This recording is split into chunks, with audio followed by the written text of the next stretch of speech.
gonna have to get used to the sound of my voice as it actually sounds. It's better than reality. It is. It's tape.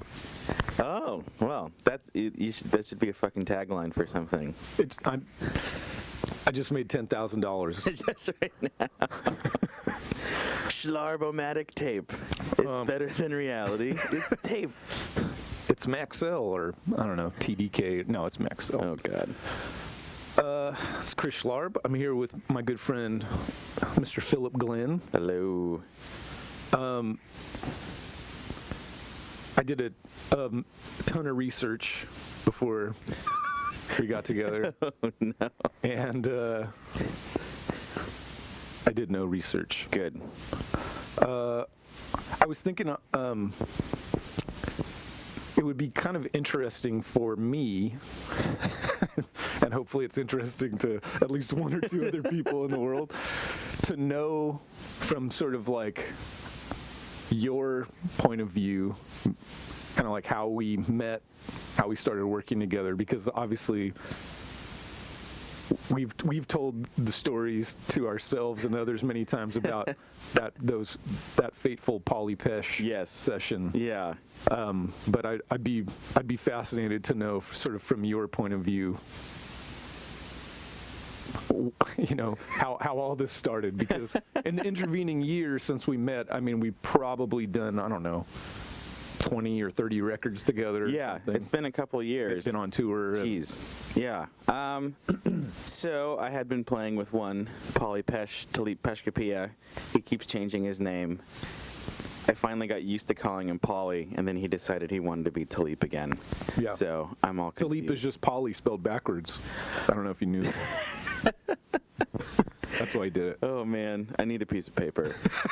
I can't. It's too early. It's too early for me to visualize something like that. It's not. I'd been playing with Polly, I don't know, since we were kids. We were in a ska band together when we were in like middle school and high school.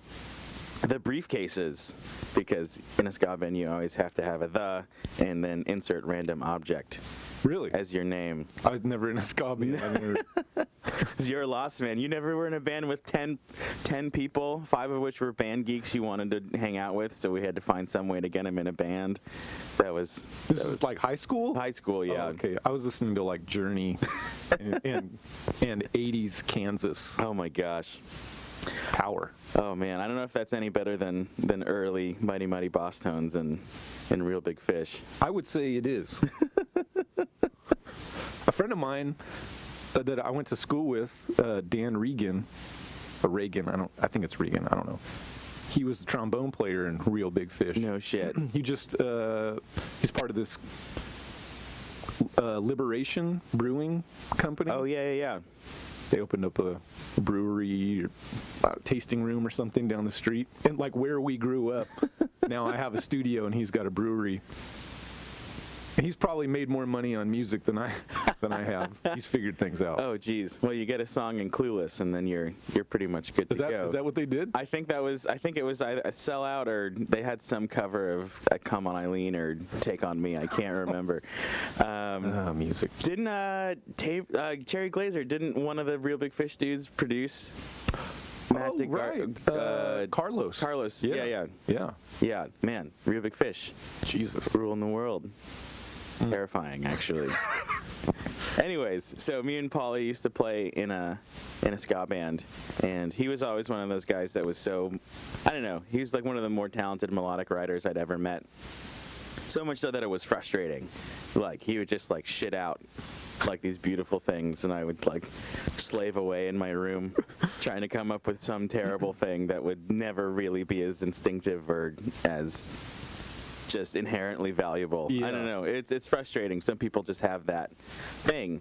So I would never really ever get paid for anything I did with him. But he was just so good that I was like, I'll do whatever. You want to work on good music. Yeah. Mm-hmm. Imagine that. So somebody had cooked up this idea of a 24-hour marathon session. And we were going to do everything piecemeal, not everybody in the same room, which would have been difficult because Polly sort of had this like chamber orchestra pop insanity thing going on. So I think I came in, I had no idea who was engineering it. We were in some weird warehouse studio space. I don't even remember. I just remember coming in, there were like timpani in the corner. Yep. And like saxophones, and I was like, I don't know what the hell's going on. And Polly had written out these very rudimentary like finale charts for me to read down. And I came in, and I think we talked for like it was a really short session. Right. I think because I knew we had a ton of stuff to go through, and I was like, I don't want to take more time than I should because I know there's a shitload. And you were in like a 3-piece or 4-piece string section, right? It was like there's a cellist. Yeah. Violist. I think it was probably I mean it's a traditional string quartet. I think so. 2 violins, Was there viola, double and a bass? cello.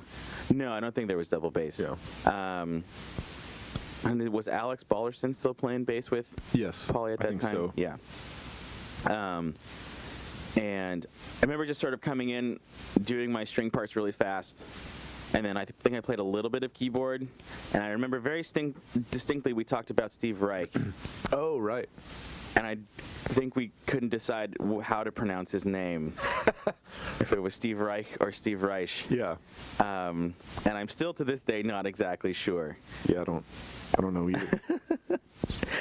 Should ask him. And then you were like, "Hey, you're pretty good. Let me get your number." And I didn't think anything of it. And I was like, "Yeah, sure. I'll play for anybody." Big mistake. Yeah.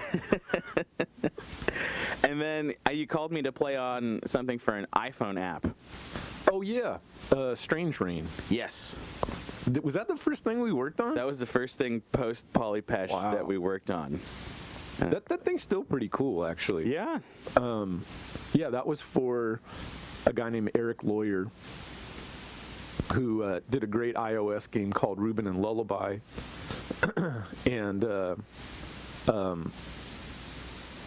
yeah, I just Eric and I met at like a game developers conference or something. And then we kind of talked about doing something that was sort of semi-interactive musically. Yeah. And I think, I could be wrong, but I think that really the only 3 musicians on that app or the sound of the music or whatever is you, myself, and Andrew Pompey on drums and percussion and cymbals or something, you know. Yeah. But wow, okay, so we did Strange Rain and then probably Psychic Temple 2, I would imagine. That's right. I recorded that in your living room. Yeah. Yeah, it was like a very small fiddle solo, and then we played a version of a Zappa tune. Yeah, Sofa number 2.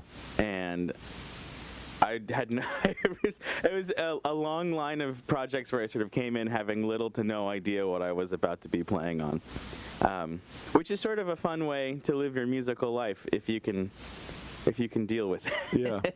I feel like it's still kind of like that, at least with me. I don't like to over-explain stuff, you know. Yeah. There's usually like too much work to do, and the more that we talk about it, the less fun it becomes. Yeah. To a certain degree, you know. Well, I mean, it depends.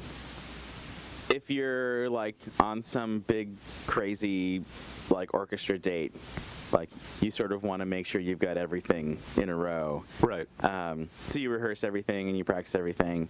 But I feel like in the studio, like the fun part is trying to catch that like sort of weird electric moment where everybody starts figuring it out at the exact same time. Right. And there's this like 20 minutes of magic that you have to sort of dial into, and if Totally. you get past it, it starts gone. becoming, you're listening to a rehearsal, you're not listening to a performance.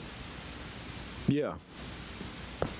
The funny thing is, you know, maybe for people that don't know, you're primarily a violinist. Yeah. Or fiddle player, as you may. I'm more of a fiddle player these days than a violinist.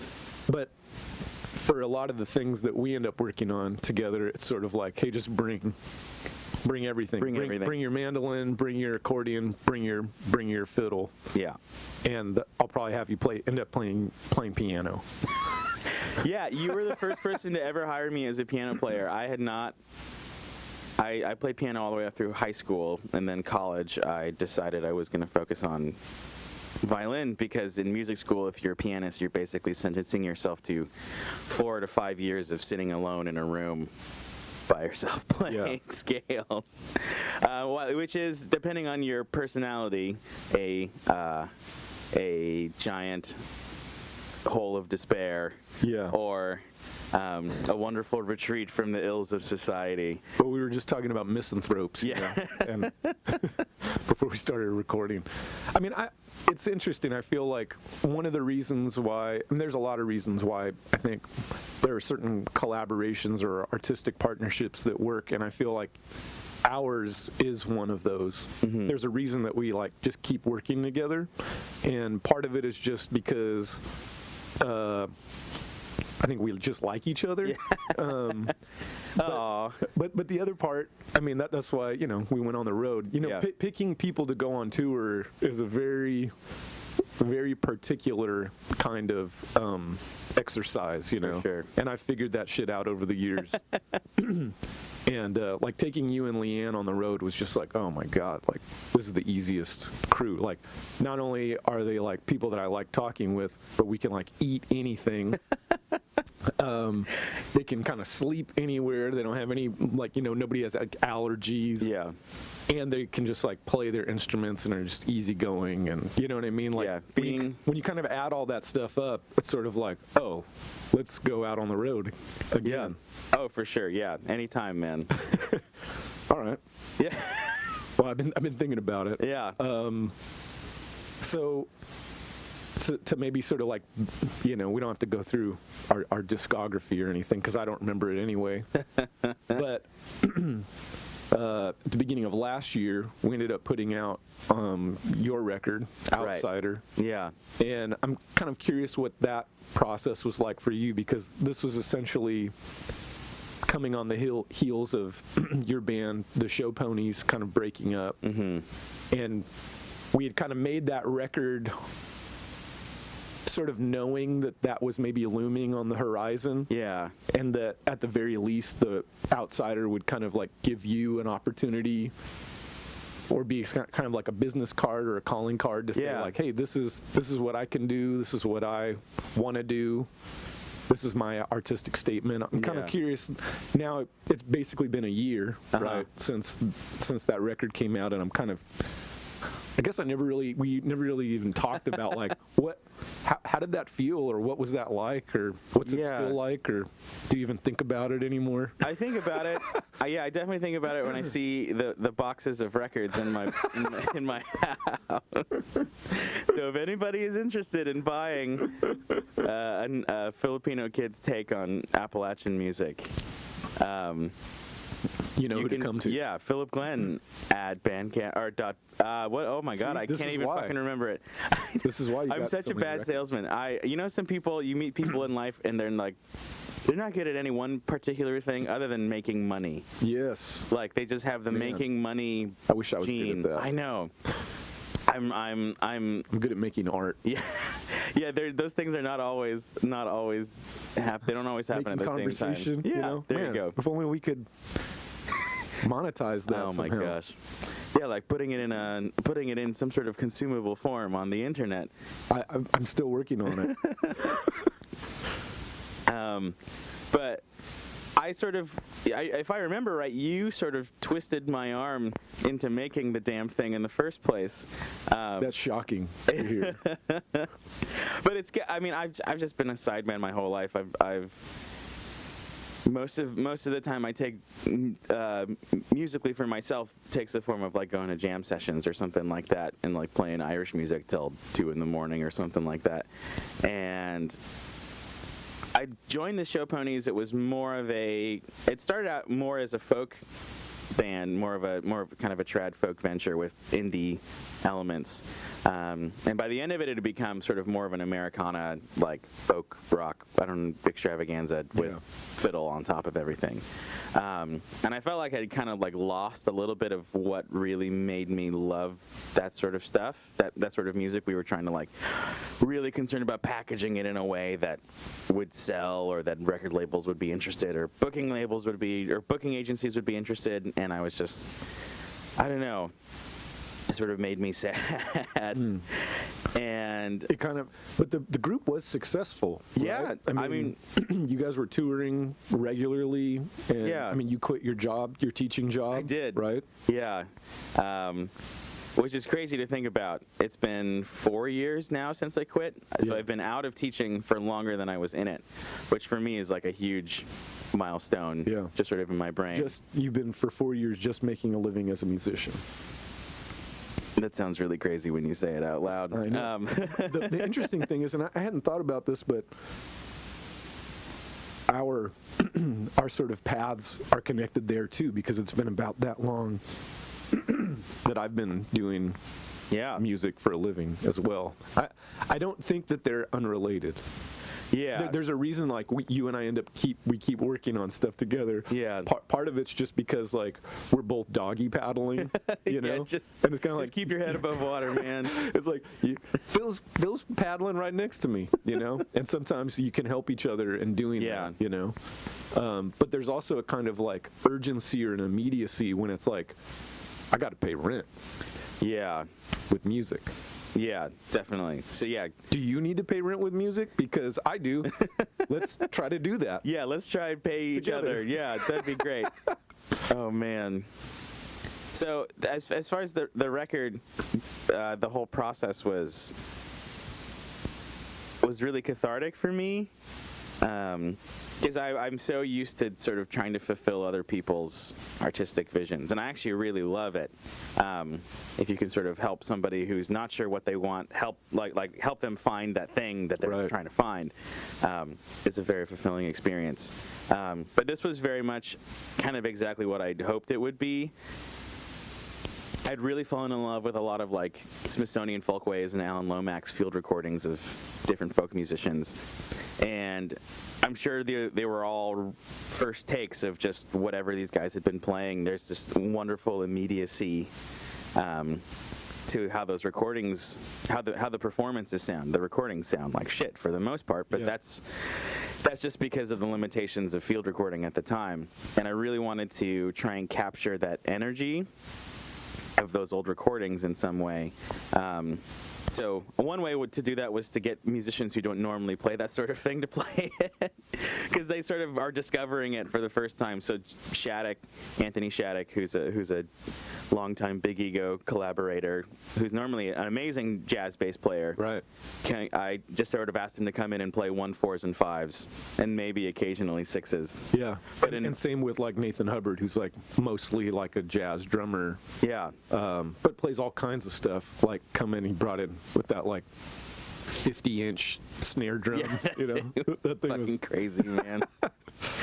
Oh man, but and even for me, this was something I came to later on in life. I didn't grow up in that community of musicians. I came to it because I heard Nickel Creek on Conan O'Brien when I was a sophomore in college, and I was like, oh, that's cool. And it was all kind of a reverse engineering of what each of those generations had done. So you heard Nickel Creek sort of like, and it kind of like opened the little Ska Crypt you were living inside of. Is that kind of Oh yeah, how that it's works? bad. I remember very distinctly a guy came into my dorm who was living on the floor, and he like looked through my iTunes library and he said, "Phil, we gotta fix this." What's wrong? It's just all Jimmy Eat World. What it was dark days, man. Fascinating. Yeah, I'm very different in my musical consumption these days. You know what's interesting, just as a quick aside, I think a lot about how people romanticize or have an emotional attachment to music that they listen to at a certain age. Mm-hmm. And I think it's interesting because for some people, they like never grow out of that. Totally. It's they listen to other things, but the thing that is always meaningful to them is like the thing that they listen to from, like, I don't know, 17 to 25. Yeah. I'm just making those numbers up. But you know what I mean? Like, Yeah. there's a period of time where it's like, oh, that is, even at like 40, Yeah.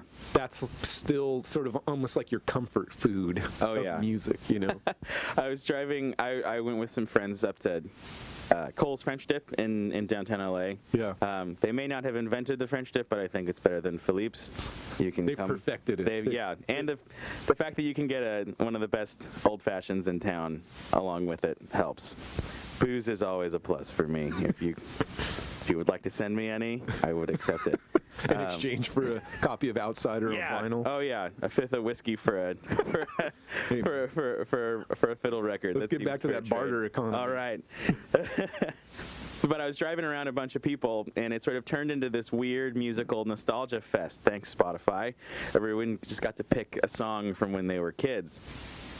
And somebody picked some oh God, it was Evanescence. Do you remember Evanescence? I mean, I know the name, but I'd never, it's like, you know, when somebody's accused of taking a steroid, like, I've never knowingly listened to Evanescence.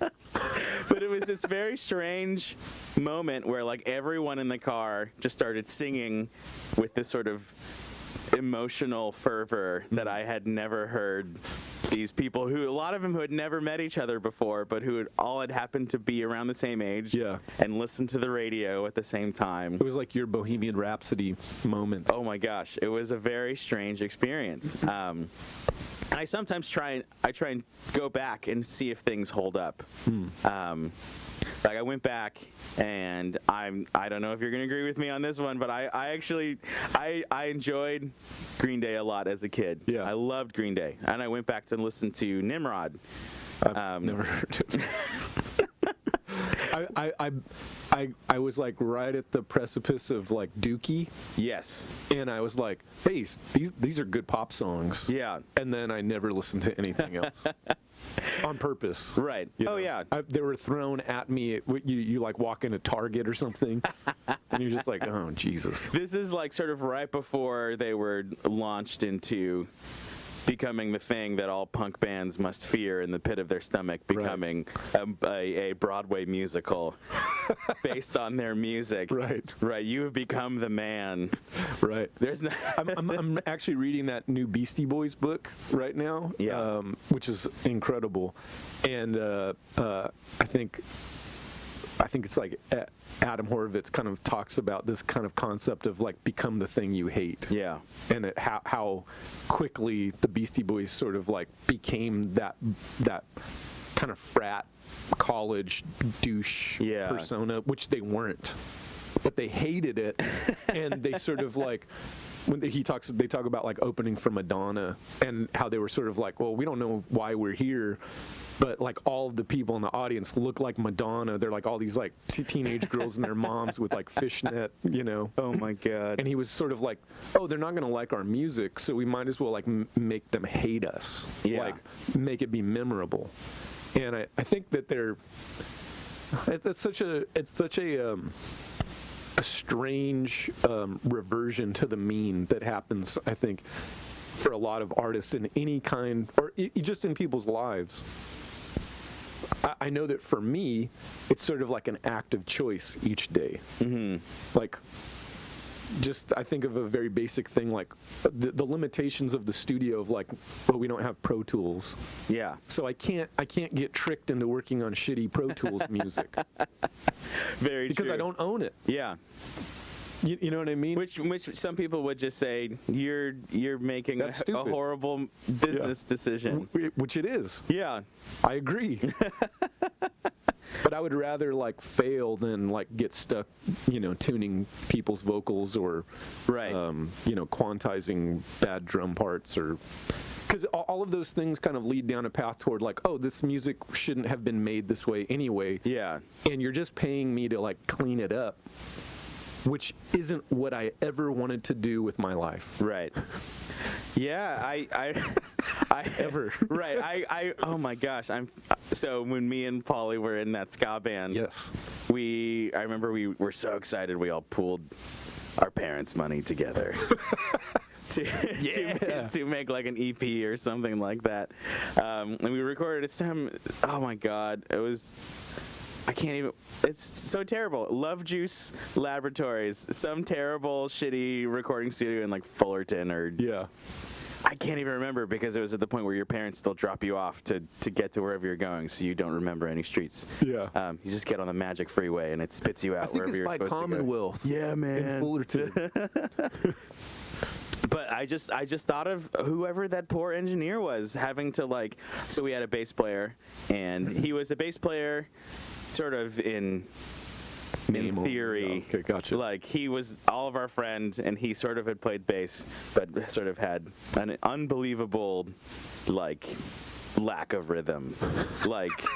It was impressive to me. Like sometimes you meet people and you say, "Oh, they're tone deaf," and they're like, "No, you like, if you can recognize that you're singing off key. If you can't sing on key, that doesn't mean you're tone deaf. Yeah. But if you don't know that you're off key, you're tone deaf." This guy was rhythm blind. I don't know what you would call it. Kind of important when you're in the rhythm section. Yeah, and we pretty much just sort of chopped up, not every note, but it was like, it was pretty close. Ugh. And kill me. And I never even took, 15-year-old me did not even think about what it must have been like for the engineer to chop up all of that stuff and thinking like, maybe he was an accomplished musician at one point and he was here cutting up some shitty high school ska band's bass lines, you know? How often this truism pops up is amazing. So many times the person engineering your record is a better musician than the people in the band. Yeah. You know what I mean? It's amazing how often, because a lot of times engineers are musicians. They engineer as well, but they do both things. Right. But it's like, well, they're engineering to like make extra money, or they're doing it because they love music. Yeah. But like many of the people who have like the technical facility to engineer are also pretty good musicians as well. Like a lot of people kind of wear many hats. Right. And it's amazing how many times I've seen like a session where it's like somebody in the band can't play, and then you could just get like the engineer to like play their part. Usually, a lot of engineers seem to be bass players. I don't know why. There's maybe a kind of psychological, like, I'm the supporting, right? You know, yeah, it's like catchers being baseball managers. There's a perfect example. Yeah. Sosha, I just think of straight away. Mm-hmm. So I feel like you sort of sometimes take the opposite approach with the musicians you hire. You sort of try to make sure everyone in the room could do something that you couldn't do. 100%. I think that comes from, I mean, if I think about it, the story I tell myself is around 16, 17, I heard this album called Metal Fatigue by Alan Holdsworth. Mm-hmm. And I'd been playing guitar for a few years at that point. And I bought this on a cassette tape, and I listened to it, and I was like, well, I'll never be able to do that. Ever. Yeah. There's just no way. And for me, it was almost like liberating. Yeah. Because it kind of felt like, oh, I now know like the end of what electric guitar sounds like. You can't do any more than that. Like you couldn't play faster or more legato or more, you know, interestingly. I'd never heard anything like it. And it was this moment where I kind of felt like, oh, well, I don't need to do that then. Like, I don't need to compete. Somebody already did it. I don't need, he did it already. Cool. And so then it kind of then made me start thinking, I literally asked myself, do I want to stop playing? And I was like, no, I don't. So I'll just figure out what I want to do. What do I want to sound like? And I think it had to maybe come from an initial feeling of competition, right? I think when you're young, you can apply a lot of the same sports tropes to music. You know, Ricky Henderson, super fast. How fast am I? Yeah. Could I steal more bases than him? Who's better? You know, Tim Raines or Ricky Henderson. then you go like, well, who can play faster, like Steve Vai or Joe Satriani? You know what I mean? Like this is not a good way to look at music. Yeah, it's not a track race. No. Yeah. But when you're 15 or 16 years old, it's also understandable. You listen to music because of like how it makes you feel, and if like you hear something and you're like, wow, that makes me feel like amazing, or I want to do that. Yeah. I didn't have that feeling. I heard Holdsworth and I was like, fuck. This guy, what is he doing? How did he do this? Yeah. And then I started hearing all these other groups. I remember so distinctly a Japanese fusion group called Paradox, and they sounded just like Holdsworth. The guitar player, his tone, everything, his phrasing. And I just remember thinking like, damn, at first I was like, that's